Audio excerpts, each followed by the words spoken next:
Hello everyone. Nice to see you. I've had a good chance to chat with some folks already about like what brought folks here and why they're interested in this session. And for some people, it was like, this is an interesting title, which is very cool. For some people, it was really people are here because they are familiar with working with trauma, do work with trauma, that sort of thing. And so thank you guys. Thank you for coming. How's the conference been so far? This is day one, yeah? It's been good so far. Everyone seems energetic and kind of ready to roll. So that's nice. This is my second year here at the conference. My name is Krystina Jackson. I am the founder and principal consultant of Converge Consulting Group. So we are an organizational development consulting group. I'm based in California, the Bay Area, Northern California. And so I have a few places that I've been traveling. I travel all over the country having different conversations with different organizations and folks like this about all things organizational development, organizational leadership. And so today I'm really, really excited because this is one of my favorite topics. This is a research area for me. A place that I intend to, working with some folks, we intend to have a research paper that we intend to submit for peer review around this topic. It's a newer topic. It's not something that has a lot of research around it or a lot of empirical data, hence the reason I'm doing the research. And it's got a lot of promise. And so what we're talking about today is really change management. Okay. Understanding change and how people respond to change, why people respond to change and what we can do about it. Some folks that I work with, I usually just have this slide. I've done a lot of things. I do a lot of things. A little quick thing about me. I used to be a high school teacher. I'm not anymore. I'm a mom of 5. My oldest is 20. My youngest is 6. Right when I got out, thank you. Right when we got the oldest out of high school, we started one in kindergarten. So, and I talked to my husband, and I was like, so we didn't do the math well with this situation. So also when I come here, I eat what I want by myself. No one asks me. Okay. I watch what I want by myself. No one bugs me. It's amazing. So thank you for being here to give me a reason to have like 36 hours to myself. All right, so this is what we're going to do today. At the end of today's session, we're going to do a few different things, 3 things mainly. 1, understand and identify the social and psychological basis of the resistance to change. Okay, so we'll talk more about what that is and some situations that you all might have experienced or be familiar with. Number 2, recognize trauma responses in organizational change and workforce development contexts. So are we familiar with like the idea of beings having responses to trauma or threat, that exists, right? And so what we're going to look at now is like, what does that mean in workforce? What could that mean in organizations, right? And what can we do about it? And last but not least, apply trauma-informed leadership principles to implement organizational change initiatives. So this trauma-informed leadership is the thing that's newer, right? So there's a lot of organizational leadership theories and models out there, right? So has anyone ever heard of servant leadership? Okay. How about transformational leadership? How about charismatic leadership? Okay. How about authentic leadership? Sometimes also called like empathetic leadership, but authentic leadership as a model, yes? Okay. So now there's some folks that are curious about what trauma-informed leadership could look like as a model. Does that make sense? So it's newer, right? So tell me if you've seen this. Let's set the stage here for this conversation. Your organization has just announced that they will launch a new data management system. Some people are hesitant. Some people are questioning the reason. Some are apathetic or not showing much interest or responding at all. Does this sound familiar? Yeah? And have you ever, now, okay. Some ideas for change are not smart. Right? Okay, I've been there. We've been there. And this is the thing. I'm here on my own, right? I am my own employer. One of the things that I get to do is say the things that no one else could say out loud. But I can because, you know, I watch Real Housewives of Atlanta. Who's going to check me, boo, right? Like, right? Okay. So that's so I can say it. So sometimes I've been a part of and I've seen change initiatives that I would categorize as dumb, not smart, not great, right? You have a conversation and you're like, so where did this come from? And who was in the room when we made this decision, right? And also, I have been on the receiving end of that where changes have been made that I'm championing, right, with my teams. And my teams are looking at me like, Krystina, where was your brain when you were in the conversation with everyone else that had you agree to this thing that you're now telling the rest of us, yes? So, and perhaps it wasn't that wise on my part either, okay? We've all been in this dynamic, right? Now, there are also changes that do make sense, yes? And do you still see, though, the same responses? People are still resistant, right? People are still not showing interest, don't care anymore, whatever. And how many times have you seen leaders try to persuade folks to be interested in this change because of how good it will be for everyone? Does that work? Could sometimes. Does it work to the extent that we would all think logically it would work? Never, right? Because we're using logic. So the conversation that we're having today is this. Most change management models aim to reduce or eliminate resistance, period. Would you agree with that? If you're familiar with any change management models, if you go in there, there's a Prosky change. Again, I'm not, you know, they're the big guys. Don't tell them I'm coming after them, but I'm curious, okay? They try to either reduce or eliminate resistance to change, but what if we just accepted that resistance to change isn't something to eliminate or reduce? What if it's just humans being humans? And what if we just accepted that all those behaviors I just said are just normal human responses? How would that impact how we lead through change? That's the question. What if we did not try to reduce resistance? What if we did not try to talk humans out of being human? Because that's really what you're doing. Right? When you sit there, like I'm a mom of 5, right? And sometimes a child will bump something. And sometimes they don't care about the bump. And that's great, because I don't want to hear crying. Because who does, right? I love my kids, and also I don't love the crying sounds. I like sleeping sounds, snoring sounds, laughter sounds. I don't like crying sounds, right? So my child is hit, bump something, and for me, as the adult, it feels a bit extra. Feels a bit dramatic. Okay? It feels like, I think you stubbed your toe, you did not break a bone, you don't have, well, maybe you did, but you don't have an open fracture, babes.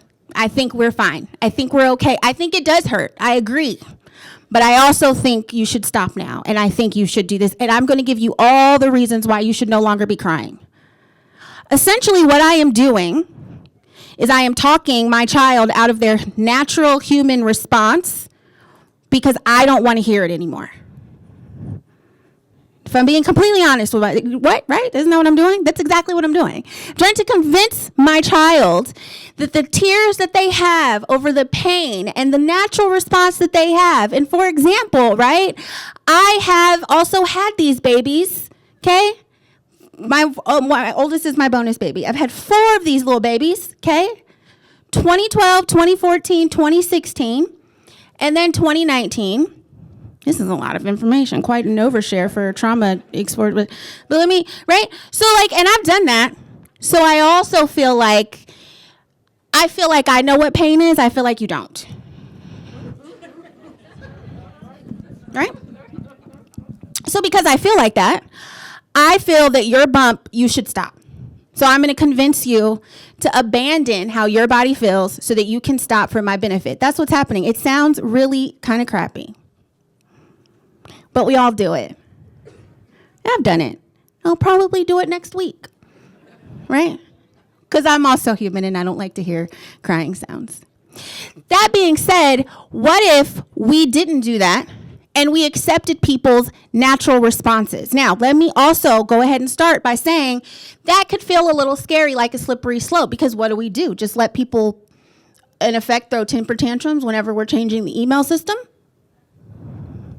Right? No, we don't. Okay, hard pass. We are not doing that. But what we are going to do is we are going to try to understand a little bit better and edit the way that we approach the change, right? To see if we can have more of an impact. So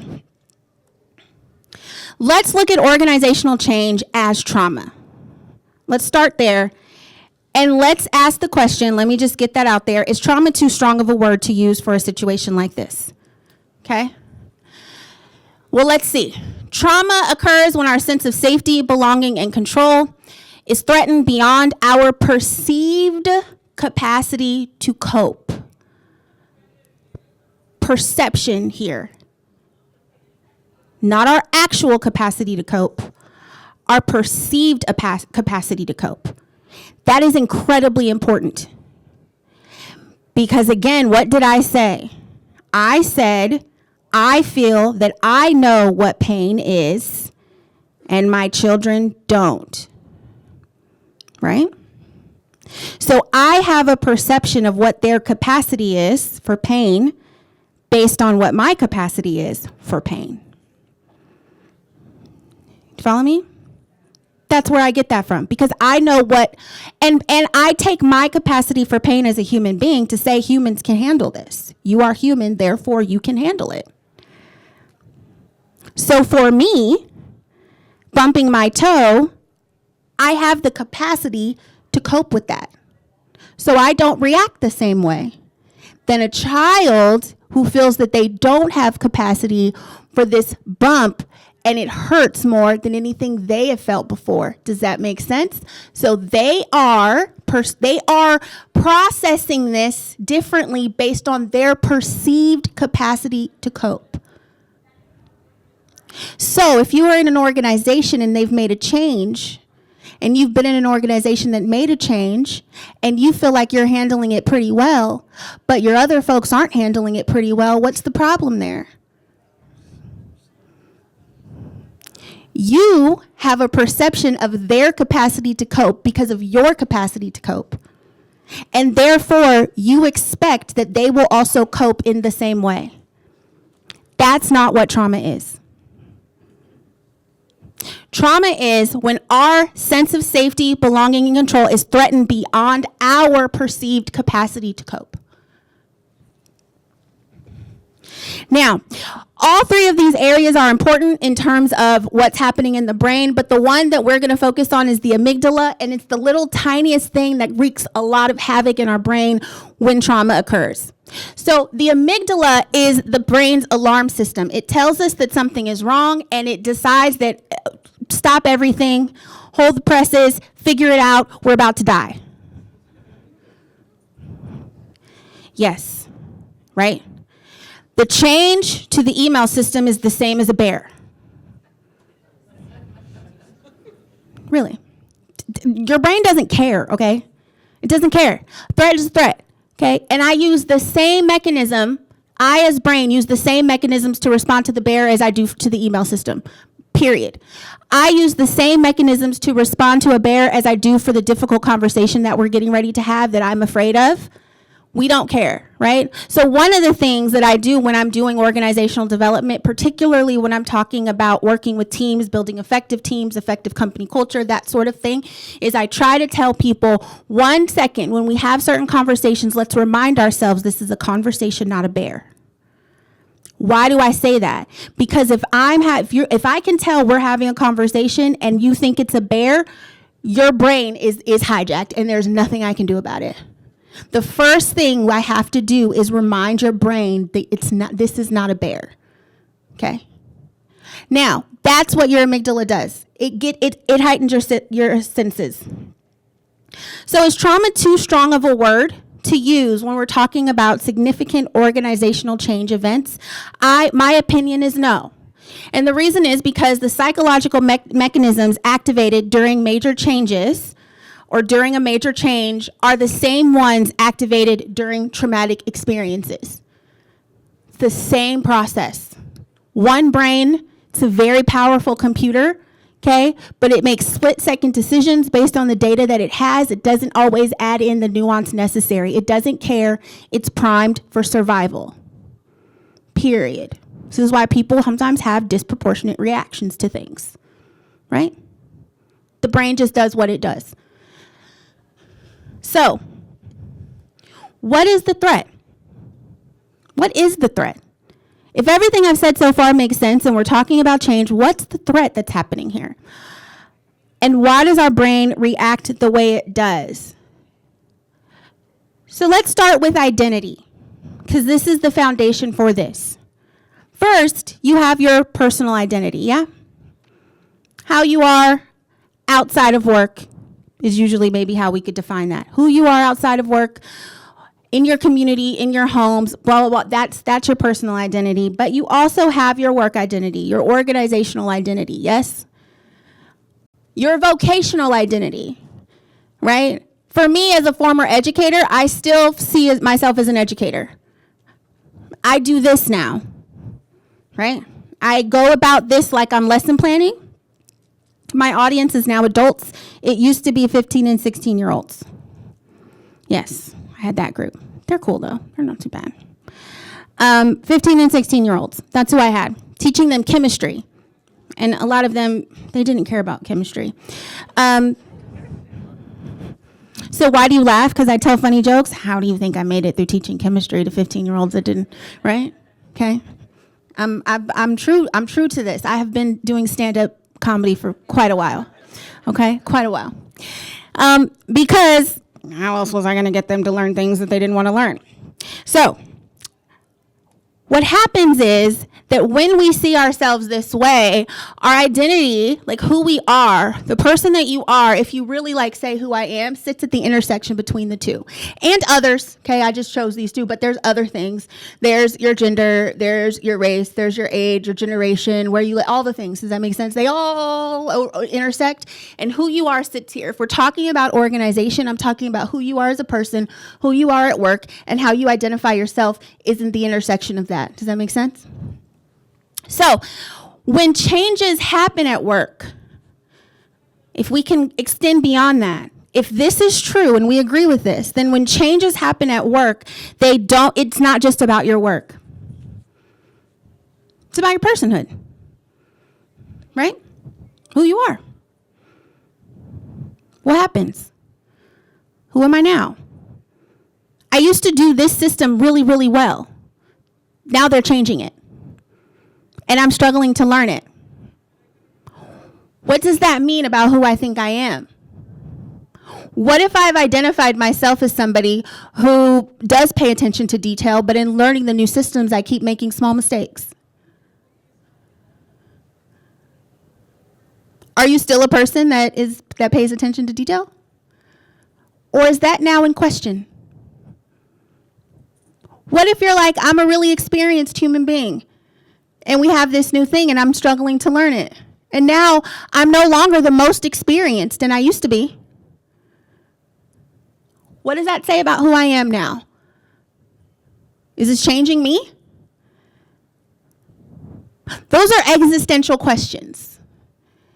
And I think we should understand that these existential questions, like who I am, these existential questions come up for us a lot, even though we don't say them out loud. But one thing that you can do is recognize what the behaviors look like. Like, how does this manifest? That's what we're going to do next. How does this manifest, and what do we do about it?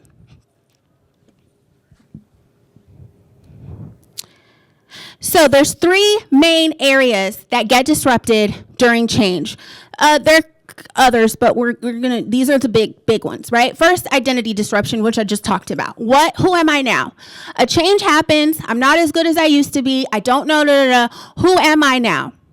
Restructuring in my organization happens. I no longer sit at the same place. I get a new job. I'm not at the same level I was before. I'm a little bit different. I used to have a team under me. Now I'm more horizontal. Who am I? Right? Security threat. When you have certain things, particularly in an organization where your job performance matters or a person's job performance matters and things change and they wonder, how is this going to impact my livelihood? Meaning, what if I don't adapt to the change fast enough to be able to produce at the same level I was producing? Right? Okay. Is that a fair question? It's a fair thought, right? Everyone, you get performance reviews, you get those things, we change the system, other people are doing it well, they're not having a problem with it. Why? They have a different level of capacity to cope, yes? You don't. You notice it, you don't know how to say it, you don't have words for it, but you notice it. And now your question is, am I still going to be as effective as I was before? Now, if that question starts to become no, what else is impacted? Your housing, yes?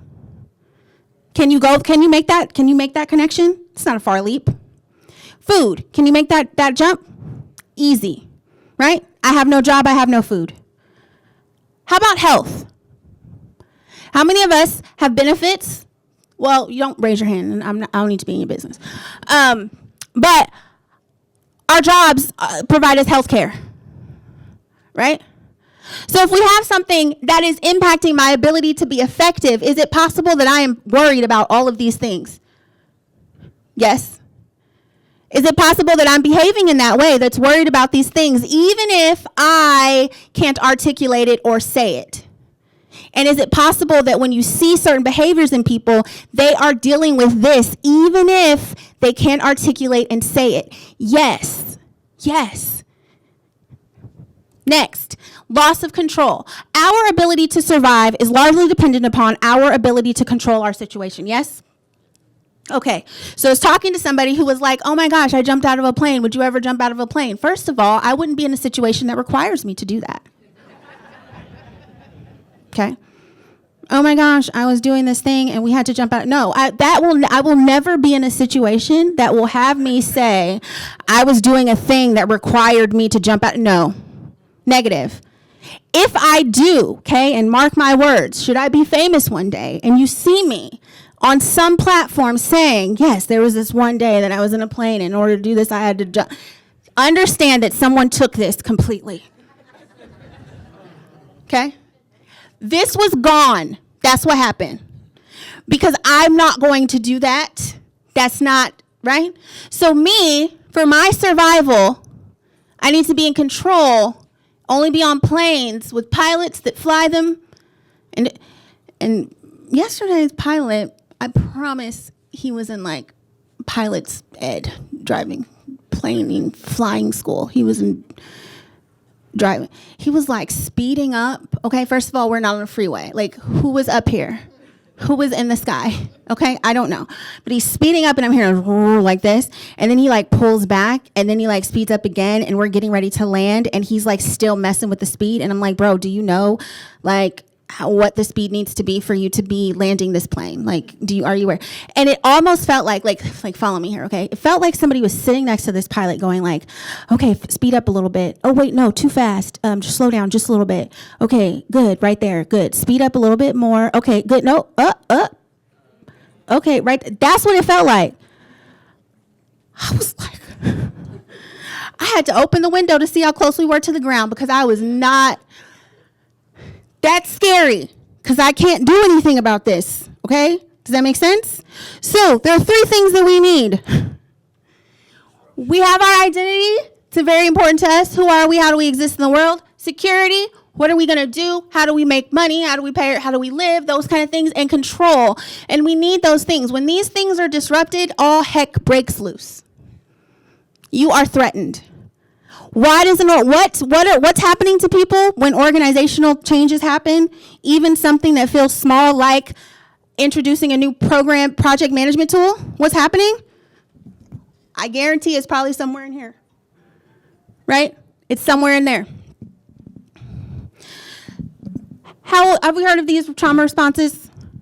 There's a fifth one. I don't know. We've added them. Sometimes I don't like when we add a lot of things, because then, like, how far are we going to go? You know what I mean? Yeah, the fourth one is a newer one. It used to be fight or flight. It used to just be fight or flight. Remember that? Anybody remember? Okay, then we got freeze. Yeah. Now we have fawn, and there's another one, but we're just going to do these. What do people do when they're under attack? Again, now let me say this. What I am talking about is us as a species, okay? As human people with brains that work the way that they work, okay? And as a species, an attack is an attack. Yes? Okay, it's an attack. It just is. And this is what we do. So first, fight. And as we're going through these, think of if you've seen these in your organizational context when it comes to a change, big or small. But also understand, the bigger the change, what might you expect in some of these responses? They could be bigger, yes? And let me also say this, which isn't written, but if you think about it and you've seen this, the observation here, think of this as being like a bar to which I feel like I can cope, yes? Okay, so let's talk about levels 1 through 10. Let's say 10 is the max coping skill of any human ever in existence, right? Like 10 is you can handle anything, like a nuclear war detonation, I don't know, right? You're like, I'm cool, like that's 10, okay? Cool as a cucumber. And let's say you have a change and you feel like for that change, your level is a 3, right? Actually, let's go a little higher. Let's say you feel like for this change, my level is 8. Does that make sense? The way that I respond is filling in the gap between where I am and where I need to be for this change. Does that make sense? Have you noticed sometimes when there's like, when people have like they don't have the capacity, their reactions are bigger? So if I feel like I need a 7 to cope with this change, but I'm at a level 2, I think I'm at a level 2, I am reacting in a way that fills the gap. Does that make sense? Because again, it's about your perception and what you feel that you need to make it through the thing, okay? So, fight, anger, frustration, open criticism. In a workplace scenario, open criticism. People literally saying out loud, that's dumb. And you've never heard them say that ever before in their life at work. And someone just says, that's stupid. That's what happened. The goal is to scare away the threat. The goal is to scare away the threat. And let me tell you where I first saw this. I'll tell you what happened, what piqued my interest in this particular topic and how I have been navigating organizational change in my clients since. Again, I was a teacher. I've done a lot of diversity, equity, and inclusion training, right? And courses and all the things. I'm working with a fire department. In this fire department, first of all, if you're not familiar with paramilitary organizations, they don't do change like at all. Okay, it's not a thing. They like innovation. It's also interesting because I've worked with multiple firehouses, fire departments, and fire districts. They like innovation, but they don't like change. It's a very interesting dynamic because innovation means to like often better, right? Something, advance something. And to advance something, it's going beyond the place that it was before, yes, and the place that it was before is different than the place you want to be, therefore change, right? Okay, so, but, you know, it's fine. So I'm in the conversation and I am having these conversations and I am noticing like certain behaviors. And not just the ones that are like anger and stuff, but I'm actually looking at these gentlemen being red in the face. I'm looking at them like sit like this and like they're like puff up their chest a little bit. And I'm sitting here and I'm like, okay, so not a firefighter. Y'all are a good 6'2" average, okay? I'm 5'2". I'm confused as to why we're having this response to me as a bear. I'm really confused, okay? And in some cases, I was in classes where I had 35 firefighters. I am the only female in the place, okay? And all of these dudes that throw ladders, literally, okay? I can't and won't. Again, control. Why? So, but they're responding to me like this. And I began to get curious because I saw all of this happen. And in my mind, right? I'm like, y'all are extra. I'm literally just defining terms. And they were actually a pretty equitable organization. So this was back when, it's still happening, but this was back when those 3 letters were like first gaining, like they were very polarizing and all the things and blah, blah, blah. I'm not going into it, but you could imagine it was a pretty difficult time, okay? So I'm just sitting here, I'm like, I'm just defining terms though. Like I'm specifically defining terms, which I'm very good at as a STEM educator, okay? And also, I'm elevating for you all how you already do equity, okay? So one example is like this fire district, they used to buy the same, I know things now. I'm also neurodivergent, can you tell? Well, now you can. So there's an axe, okay? And they use axes for things. And they used to buy the same axe for everybody, regardless of the person's height. Or regardless of the length, but the hip to floor situation, okay? One person I was working with, he was doing something on a building with an axe, and the axe got caught because he was shorter, and he almost flipped off the building. After that, they decided, hey, maybe we should buy axes that fit the human being that's going to be using the axe in these dangerous situations. Great, that's an equity initiative, right? You don't get everyone into the same thing, you get people what they need. That's how I was defining the word, using their own language and using their own scenarios, yes? Do you think that helped? No, it didn't. And I was curious because I can't figure this out, okay?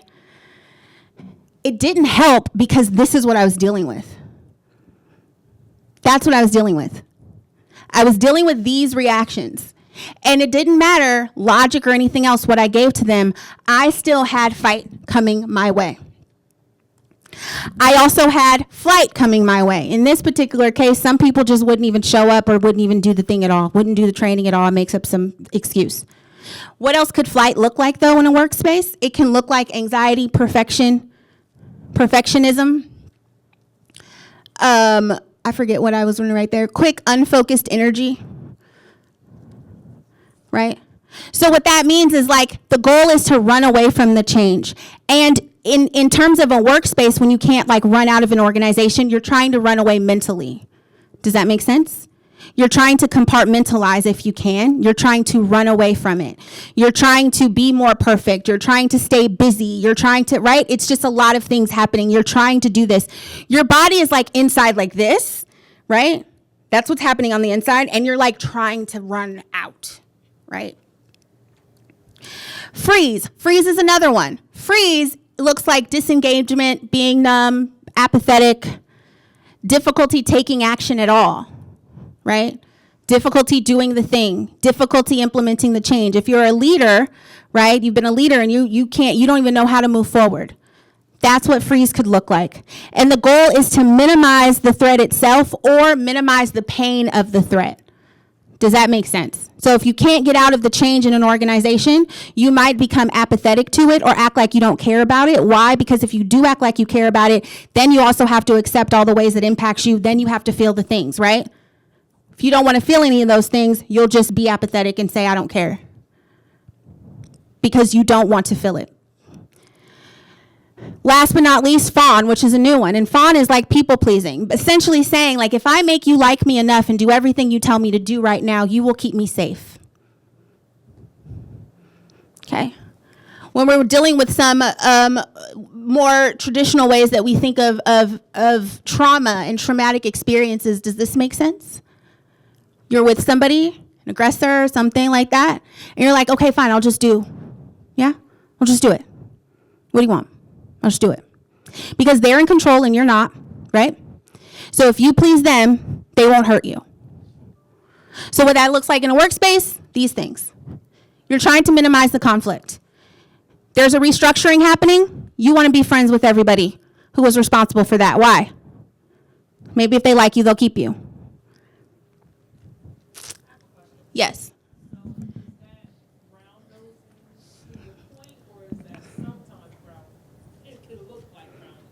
I think it can look like that. So the question is that brown nosing to a point, or can it look like that? So this is the thing, right? In any of these things, this will be the question. Are these newish behaviors, right? What is the context that this behavior is happening in? Because it's possible that you have somebody that was usually not ever doing those things, wasn't ever, quote unquote, the teacher's pet of it all, yes? Until a change is happening, and now all of a sudden they're at all of the trainings, yes? They know all the things, they're doing work extra, right? They're staying later to learn the thing. They've got all the new systems set up in 24 hours and you're still figuring it out, right? They're having all the conversations with leadership. They're doing all the things and you're just like, what is happening here? Maybe that. Maybe that. Maybe they're scared. Maybe they're trying to ensure some security. And that's the way that they go about doing it. Other people go about doing it by doing nothing at all. Other people go about doing it by being busy with anything but that, and other people go about it by just fighting you head on. Some people will run from a bear. I might hide from a bear. Some people will fight a bear. I won't, but they will. Right? Okay? So, when we're thinking about this, then, here's where we get to with this. If I talk about these four things, I'm going to introduce to you where this originated was with SAMHSA. And SAMHSA started trauma-informed care. Trauma-informed care, the idea of being trauma-informed started in mental health, okay? After mental health, it went into healthcare. It made its way to education. That's where it was introduced to me over a decade ago. Now, because I'm old. Gosh, it might be 20 years. Like 15, I don't know. I say out loud, I just turned 40, so I'm happy about it. So this is what happens, right? One, this is what they say. You realize the widespread impact. This is how you go about it, right? So this is what the question is here. Again, this is a question. This is conversation is about a question to say, what if we did this, right? Trauma-informed practices first realize the widespread impact of the thing. So if we're talking about organizational change, we're understanding the widespread impact of the change, yes? Then they're recognizing the signs. Those previous slides, I listed those, yes? And the question was, right, is that like brown nosing? Is that this? Well, it depends. If you pay attention to the person, were they doing it already or are they doing it now? And if they're doing it now, is it a sign of one of the four? That's what you're recognizing, right? Those signs. Fun fact, in order to recognize the signs in others and support others, you have to recognize the signs in yourself. So going back to the four, in your own behavior and your own responses to change, what are you doing? I can also say that it's possible that people will respond with one of the four in different situations, okay? Different situations. I had 2 major losses earlier this year, March and April. Godmom in March, biological mother in April. The level of anger that I experienced for the next 6 months, a blur. I don't even really remember them. I'm just now starting to like be back at work right now. But like the fight was like everybody. Anybody could get it. And I've never even been in a fight, but I wanted so badly. You know, like I wanted so badly, like I see on TikTok sometimes, like people will just be like approached by somebody doing something crazy and then like you just hit them. I've never had that happen, but I wanted it to happen. at that point in time, because I was like, if I could just get this out, that would be great. No one ever did. And whatever. Maybe I smile, or I don't know, short. Nobody messes with short people. Next, the response that you have. You respond within the knowledge and context of being trauma informed. That's what that means. Does that make sense? If you look this up, you'll see response with integration. What they're talking about is you respond in a way that acknowledges what you know about how people respond to trauma. Does that make sense? So in all of this, in order to apply it, one thing you have to be open to is the idea that change can be traumatic. Change can be experienced as a trauma. Does that make sense? I am not comparing the way that we discuss trauma in like mental health situations, violent situations, etc. There's no comparison there. What I am saying is that our brains can experience it and use the same pathways. Does that make sense? Okay. Because that's one of the things that is going to be a struggle in trauma-informed leadership in general. One of the barriers that I can foresee as other professionals continue to ask this question is how we hold space for these traumatic events that are like bigger, violence, those sorts of things. Does that make sense? And then taking this into an organizational context. What we have to understand and perhaps be open to the idea that the brain processes the things in the same way, even if they are not the same in terms of nature. Does that make sense? So you respond with knowledge and context, and finally, you do what you can to prevent re-traumatization of the person, right? You do what you can. And how do you do that? You can't predict how people are going to respond to a thing, but you can be intentional knowing the things, right?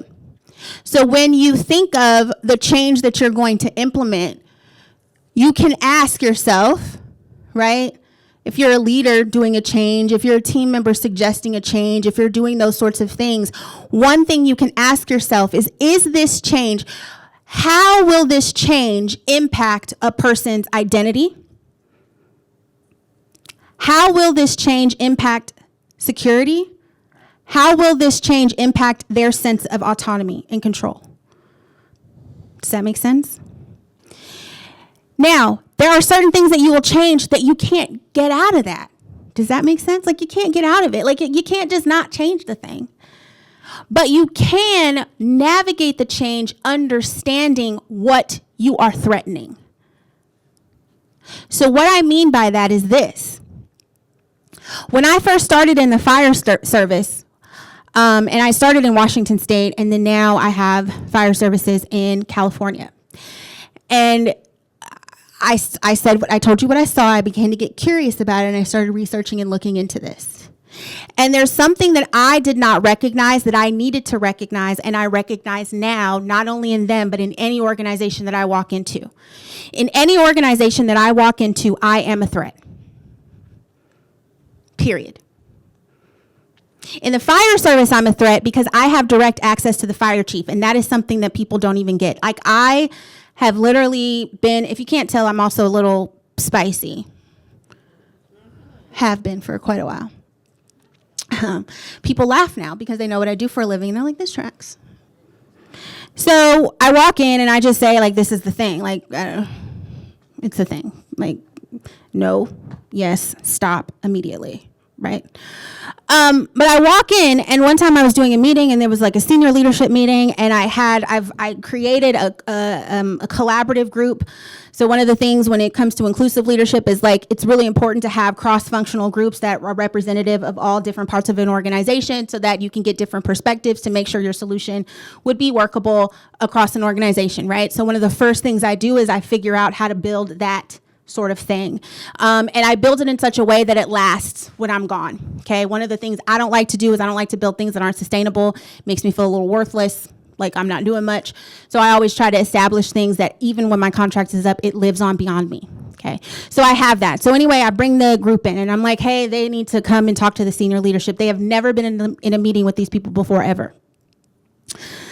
So I get there, and everyone is sitting out, and outside waiting, and the meeting has started. And I'm looking at them, and I'm like, why are you guys outside? I was rushing in, and kid stuff probably, I don't know, I'm rushing in. And they're just like, we're not going to walk in there without you. It's a meeting. Just humans in a room sitting about to talk to you. I was like, yo, if y'all don't come in here in this room. And I just opened it and walked in. They were like, oh my gosh, right? What I have to realize is that I can just be very cavalier about that privilege, but that is a threat in a hierarchical organization when I come in not knowing anything about what you do and I get direct access to all the people who make all the decisions. Right? I'm a threat. And I will be. Now, another fun fact, I also used to work for the FDA as an investigator. It was a little short blip. I have ADHD. I've done a lot of things, okay? I did that. And I did not know then. If I knew what I know now and I knew it then, I would probably see it different. Every single time I walked into an organization and I was like, I'm with the FDA, you have to show me all your stuff right now. No, I didn't call you ahead of time. We never do. If you don't let me in, I'll call the police. I'll fine you, blah, blah, blah. I'll shut you down, all the things. I used to come in like trying to smile and trying to be nice and all the things, and they never cared. Why? I'm a threat. I am a threat. And so for me, I can't change anything. When I come into an organization, I'm there. And I'm there because something does want to change. But I have to understand what I represent. And for some people, I represent identity disruption. For some people, I represent a security threat. And for others, I represent a loss of control because I'm making decisions and they're not. So how I navigate that is I'm careful about what I do, how I do it, and when. I'm careful about who I talk to. I come into organizations and I set up one-on-ones with as many people as I can and focus groups with as many people as I can. I just got done onboarding with an organization. I spent a month having one-on-one conversations with over 40 people. Every single level, every single person. Every person that I could get, I talked to. Why? Because I'm trying to make sure that they know I'm, as much as I represent a bear, I'm not one. That's intentional. Why is it intentional? Because because all other stuff I just talked about, right? And also what I do, right, with intentional action is knowing those three things: identity disruption, security threat, loss of control. I try to communicate as much as I can around those three areas, right? I don't wait for someone to ask me the impact in those three areas. I offer the information as soon as I have it in any one of those areas. Does that make sense? As soon as I have information that it pertains to any of those three, I offer it. And if I don't have any new information, I say that as it relates to these three things. Does this mean are these changes going to impact how I work day to day? Are these changes going to impact how I perform?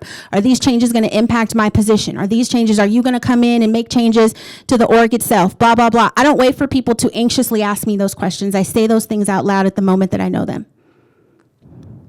I make sure leadership knows that I talk to people. I hold certain things in confidence, particularly things that I hear from certain levels I don't share above, right? But I also come in and I say those things out loud. Why? Because I already know this stuff is happening and I'm doing my best to be as intentional as I can in any organization, and it doesn't matter what change I'm coming in to make. Sometimes I've just come in to ask to talk to people and tell people what's going on, right? I come in like a pseudo life coach. I talk to all the teams. I go to leadership and I'm like, these are your problems. Sometimes that's all they want me to do. But I still make sure that the way that I go about this addresses those things. Does that make sense? So let's try to put this in practice. These last couple minutes. Here we go. An organization has announced a restructuring process that will result in some position eliminations over the next 3 months. Sarah, a normally collaborative mid-level manager, has stopped contributing to projects in the same way. She appears to be much quieter. In a meeting, she was asked about her opinion on a transition plan. She responded, "What does it matter? Just tell me what you want me to do." No question mark, sorry. First, how would we usually characterize that behavior? Tell me, what do you think? You see the person doing that. What would you usually say about them pretending you did not learn so much information just now in the last 45 minutes? Toxic, they're being what? Being combative, toxic, anything else? Checked out already? And withdrawn. Negative. You're being negative. And what's our language around that? She's being toxic. She's being negative. She's being dramatic. That word being. We don't even say acting. We say being. Right? Because what do we immediately do? We go to the person's personhood. It's who they are now. Tell me, what's being threatened here? And it could be a mix. Identity, security, control. What are we threatening here? We're threatening security? Are we all of them? All of them. How are we threatening security? This is like probably the main one. How are we threatening that? The job. Because what happened? Some positions are going to be eliminated. Yes? How are we threatening control? She doesn't get to choose. What does it matter? Just tell me what you want me to do. Right? That is fawning. Just tell me what you want me to do. I'll do it. Right? What about identity? Can make some leaps here. What if she was a decision maker?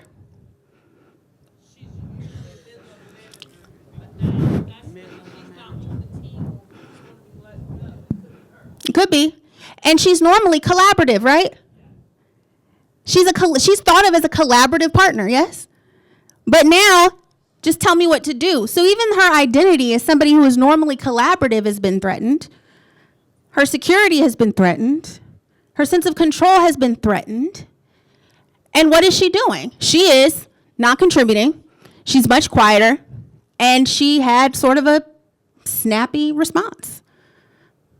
So knowing what we know now, how can you respond? These are the ways that we respond. What do we first notice? What do we need to understand about the context? That's the number one. Number one, the realizing is about the context. What do we need to know about this context? Which what we've said is what? But what do we know about the situation?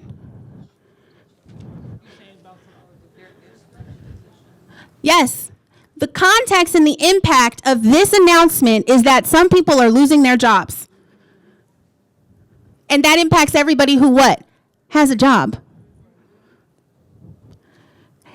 Here's another question. Does it matter if this announcement is happening in the IT department? Would you expect for somebody in human resources to have some of these responses? Why? Because they don't know who could be next. It's IT today, and they don't know they know it's possible. Now they know it's possible. If you could do it to IT, you could do it to HR. Everybody's security is threatened. Everybody. And if it's not threatened now, it might be threatened 5 years from now. And if that person lives in the world and is watching the economy, it's only a matter of time, so they think, yes? So, you recognize the signs. We already recognize the signs. What are the signs? Quieter, not as collaborative, responded like this. This is the other thing. A question. Remember I said, right? You asked your question earlier. Is this out of character for that person? Appears to be so. Perception changed. That's what happened, right? So, if you are a team member, let's say you're a colleague. Let's say you both are at the same place. You're handling it different. You're watching how she's doing. What do you say? How do you respond? What? Knowing what you know now, what can you do? What I would do, I would ask her, how is she doing? Just let her talk a bit. Sometimes that's helpful. How are you doing? You check in. How is this going for you?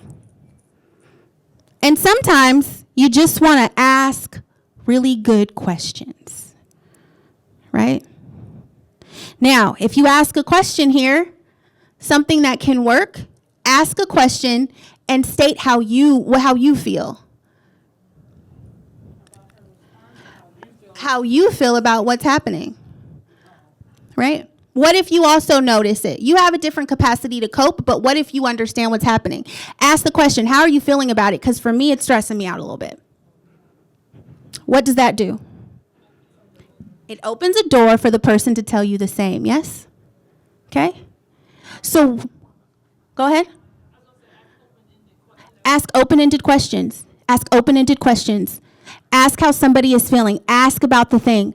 Look at the responses and ask what does that person need to get back to closer to the baseline of where they were, yes? What if this person doesn't want to contribute in certain meetings, right? But will contribute in others? Can we recognize contribution in others and allow this to sit for a second until that person is able to contribute more in other spaces to get them to contribute here? Is it possible in these meetings where a person is quieter that we now have a system where we check in with that person afterwards because that person is too anxious now in the meeting to talk about it? Yes? What are some other things? We can also ask, what do you need? The person might say, I just don't know what's happening. And then you say, I will share with you, make an agreement. I will share with you that I know what I know when I know it. And every other week, I will tell you what I know, even if it's nothing and I know nothing new. I will repeat that I know nothing new every other week through this entire process. Does that make sense? And how do you see her now? Well, given what you know now, tell me about Sarah. How do you see her now? You see her as scared. Huh? Nervous. How else do you see Sarah? I see her more, I have more empathy for Sarah. That's a good word. You have more empathy for Sarah. Who else has more empathy for Sarah? Before, oh my gosh, you're being too dramatic. You're being so dramatic. You need to chill. That was so unprofessional. How dare you? But if you can take a step back and think of everything that we said and ask open-ended questions and say, yeah, no, I'm stressed too, and figure out what the support looks like, right? Because here's the other thing. When you're supporting a person like this and a person is doing what they get more of what they put out, yes? So if this person has if it's a security threat, particularly around job performance, yes, this response is not going to help that. Right? You are now adding to the threat of security yourself. So the question is, how do we work together to provide support so this is not the thing, right, that's happening? How do we create space for that? And when you're undergoing change as a leader or anyone else, and I mean any change whatsoever, in my opinion, there's a lot of attention put on the tactical change itself. The migration, the new process, the new document, the training, all the things, right? That's where all of the energy goes. My question here is, if we know this about how human beings are, can we add an element to change that addresses this? Meaning, we talk about the change and how people are responding to and how people are perceiving the change and their capacity to cope. Can we then, and if we know that this is a perceived capacity issue, can we build into our change management process capacity building activities? Can we do that? If we know that we're going to restructure, particularly in the IT department, we can't get away from that. Can we provide resources for the IT department to start working on a resume? It's a weird concept, but I've seen it before. Can we support them with some resources about how to look for other positions? Can we leverage our position as an executive leader to go say, and I've seen this happen before in a nonprofit. I had a nonprofit, she lost all of her funding. She went to other nonprofits to say, hey, these are my folks. We got to eliminate this program. Do you have room? When we add this to our change management model, we no longer are trying to convince humans not to be human. We are allowing humans to be human, and we are building capacity within their humanity. And that's the difference here.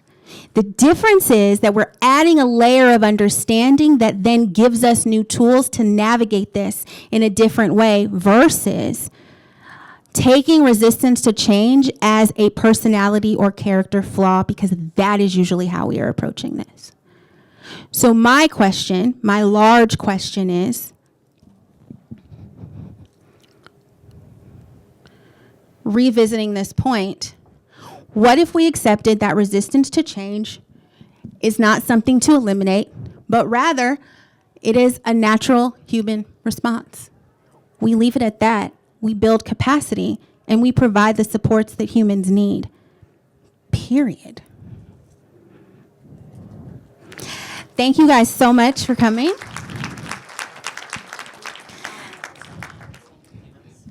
So it's about we're closing up, but I wonder, as a reflection, like, does anybody have anything about how you can, what you think you can take, what you think you can? Yes.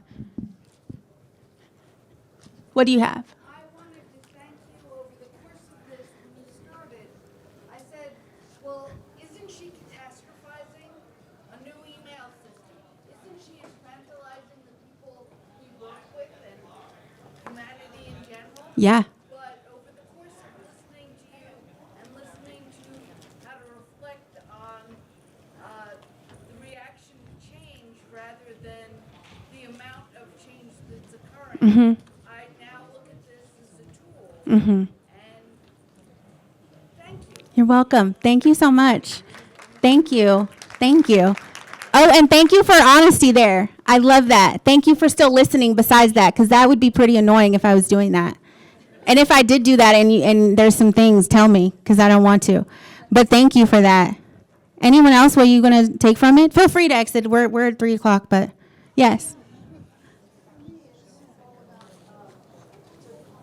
I'm leaving with this reminder to validate Yes. people's experience. Yes. Leaving with a reminder to validate people's experiences. Yeah. Yeah. Even when they're different from our own or when we don't understand them. I don't think it's a bear, but you do. No. Mm-mm. Right. Just let it breathe. Yeah. Thank you. Thank you so much. Thank you. My take is on the companies that are